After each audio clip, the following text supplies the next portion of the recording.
Hi అండి. ఈ కాయలనైతే మీరు ఎక్కడైనా చూసారా? ఇవైతే ఎక్కువ శాతం అయితే మా ఊరు సైడ్ అయితే అంటే శ్రీకాకుళం, ఒరిస్సా సైడ్ అయితే నేను చూశానండి.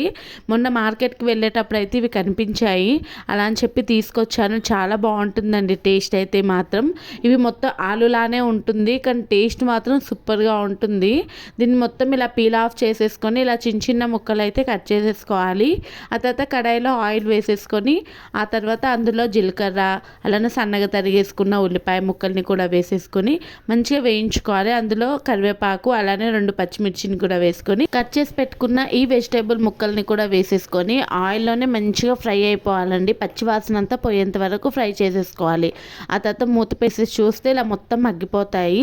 ఆ తర్వాత అందులోనే ఒక 2 టమాటోల్ని కూడా కట్ చేసేసుకొని వేసేసుకొని దాన్ని కూడా మూత పెట్టేసి మగ్గించుకోవాలి.